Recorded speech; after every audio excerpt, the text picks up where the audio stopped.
CV അനുമോദാണ് വിവരങ്ങൾ ചോദിച്ചറിഞ്ഞത് മുൻ S P സുജിദാസിന്റെ അടുത്ത്.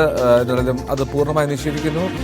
ഈ പൊന്നാനി സ്വദേശിയുടെ ആരോപണം അത് ഒരു തരത്തിലും യാഥാർത്ഥ്യമല്ല, വ്യാജ പരാതിയാണ് എന്നുള്ളതാണ് സുജിത് ദാസ് പറയുന്നത്. 2021 ഈ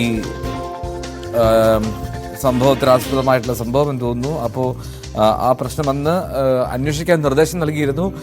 ഡിവൈഎസ്പിയുടെ നേതൃത്വത്തിലുള്ള സംഘം അത് അന്വേഷിക്കുകയും ചെയ്തു. പക്ഷേ അത് വ്യാജമാണെന്ന് തെളിയുന്ന സാഹചര്യമുണ്ടായി. പിന്നീട് പ്രത്യേക സംഘം അതിൽ അന്വേഷണം നടത്തി. സ്പെഷ്യൽ ബ്രാഞ്ചിന് അന്വേഷണമുണ്ടായി. അതിലും ഇത് വ്യാജമാണെന്നും തെളിയുകയായിരുന്നു. ഇപ്പോൾ വ്യക്തിഹത്യ എന്നുള്ളതാണ് പറയുന്നത്. അനുമതി ഒരു തരത്തിലും ഈ ആരോപണം ഉന്നയിച്ച സ്ത്രീയുമായി നേരിട്ട് പരിചയമില്ല എന്ന് ഉറപ്പിക്കുകയാണോ സുജിത് ദാസ്?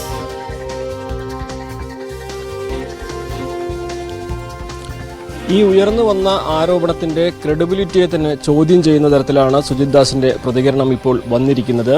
2022 കേസിന്റെ ആ തുടക്കം എന്ന് അദ്ദേഹം പറയുന്നു. ഒരു വസ്തുതർക്കവുമായി ബന്ധപ്പെട്ട് പൊന്നാനി സ്വദേശിനി അവർ നിരന്തരം വിവിധ കേസുകളുമായി പൊന്നാനി സ്റ്റേഷനിൽ കയറിയിറങ്ങുന്നതാണ് എന്നാണ് പോലീസ് ഈ സുജിത് ദാസ് പറയുന്നത്. അങ്ങനെ SHOയെ കണ്ട് പരാതി നൽകുന്നു. ഈ വസ്തുതർക്കത്തിൽ വേണ്ട രീതിയിൽ അവർക്ക് അനുകൂലമായ തരത്തിലുള്ള ഒരു നിലപാട് SHO വിനോദ് വലിയാറ്റൂർ സ്വീകരിക്കുന്നില്ല. തുടർന്ന് വിനോദ് വലിയാറ്റൂരിനെതിരെ ഒരു പീഡന പരാതിയാണ് അന്നത്തെ DYSP ബെന്നിക്ക് ഈ സ്ത്രീ നൽകിയത്. അതിൽ അന്വേഷണം നടത്തി അവർ അത് SP-ക്ക് റിപ്പോർട്ട് ചെയ്യുമ്പോഴും ഈ വിനോദ് വലിയാറ്റൂരിനെതിരെ ആദ്യം ഉന്നയിച്ച ബലാത്സംഗ പരാതി വ്യാജമാണെന്ന് കണ്ടെത്തി റിപ്പോർട്ട് സമർപ്പിക്കുകയാണ് ചെയ്തത്. പിന്നെ ഇതേ പരാതി അവർ SP-ക്ക് നൽകി.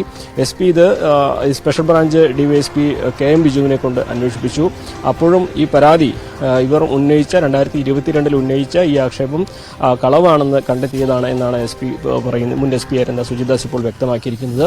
ഇപ്പോൾ 2 വർഷത്തിനിപ്പുറം ഈ ഒരു വിഷയം വീണ്ടും ഉയർത്തിക്കൊണ്ടുവന്നതിൽ ഗൂഢാലോചനയുണ്ടെന്ന് അദ്ദേഹം പറയുന്നു. ഇത് സംബന്ധിച്ച് മുഖ്യമന്ത്രിക്കും DGP-ക്കും പരാതി നൽകും. ഇക്കാര്യത്തിൽ ഏത് അന്വേഷണം വന്നാലും സ്വാഗതം ചെയ്യുന്നതാണ്. തന്റെ കുടുംബത്തെ തകർക്കുന്ന, തന്നെ വ്യക്തിഹത്യ ചെയ്യുന്ന തരത്തിലേക്കാണ് ഈ ഒരു കാര്യങ്ങൾ ഇപ്പോൾ പോകുന്നത്.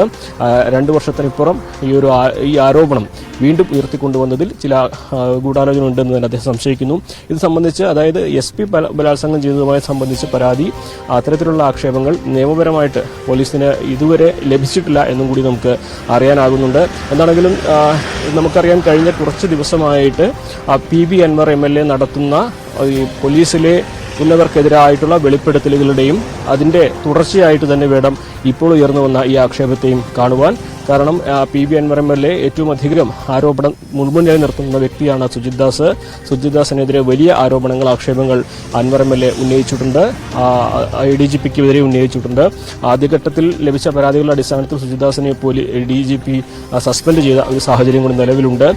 ഇതിന്റെ തുടർച്ചയായിട്ട് അതേ പ്രശ്നങ്ങൾ നിലനിൽക്കെ അതിൽ അന്വേഷണം നടന്നുകൊണ്ടിരിക്കുകയാണ് ഇപ്പോൾ സുജിത് ദാസിനെയും അതേപോലെ തന്നെ ഇപ്പോൾ താനൂർ DYSP ആയ ബെന്നിക്കും വിനോദ് വിലാറ്റൂർ എന്ന അന്നത്തെ പൊന്നാനി പോലീസ് സ്റ്റേഷനിലെ SHOയ്ക്കും എതിരെ ഇപ്പോൾ ബലാത്സംഗത്തിന്റെ ആക്ഷേപം ഉയർന്നിരിക്കുന്നത്. എന്താണെങ്കിലും ഇത് പൂർണ്ണമായി നിഷേധിക്കുകയാണ് പോലീസ് ഉദ്യോഗസ്ഥർ.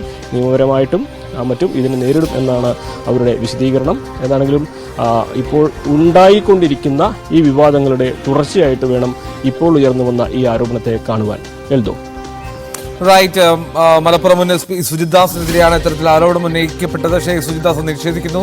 പൊന്നാനി മുൻ CI വിനോദ്, തിരൂർ മുൻ DYSP VV ബെന്നി എന്നിവരും ഉപദ്രവിച്ചു എന്നാണ് ഈ സ്ത്രീയുടെ ആരോപണം.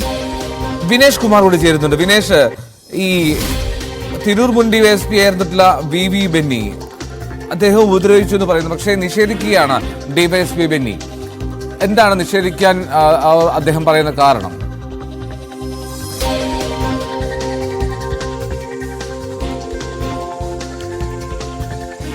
എന്തോ സ്വാഭാവികമായും അദ്ദേഹത്തിൻ്റെ ഒരു പ്രതികരണം നേടുമ്പോൾ അദ്ദേഹം നിഷേധിക്കുക തന്നെയാണ് ചെയ്യുന്നത്. മാത്രമല്ല ഇയാളെ അല്ലെങ്കിൽ ഈ DYSP-യെ മനഃപൂർവ്വം ഇങ്ങനെ വ്യക്തിഹത്യ ചെയ്യുക എന്നുള്ള ലക്ഷ്യം ഇതിന് പിന്നിലുണ്ട് എന്ന് തന്നെയാണ് ഇവരുടെ അടുത്ത കേന്ദ്രങ്ങൾ പറയുന്നത്. കാരണം PV അൻവർ മാത്രമല്ല, നമുക്കറിയാം മുട്ടിൽ മരമുറി കേസിൽ സുൽത്താൻ ബത്തേരി DYSP ആയിരുന്ന കാലത്തായിരുന്നു മുട്ടിൽ മരമുറി കേസ്. അന്നത്തെ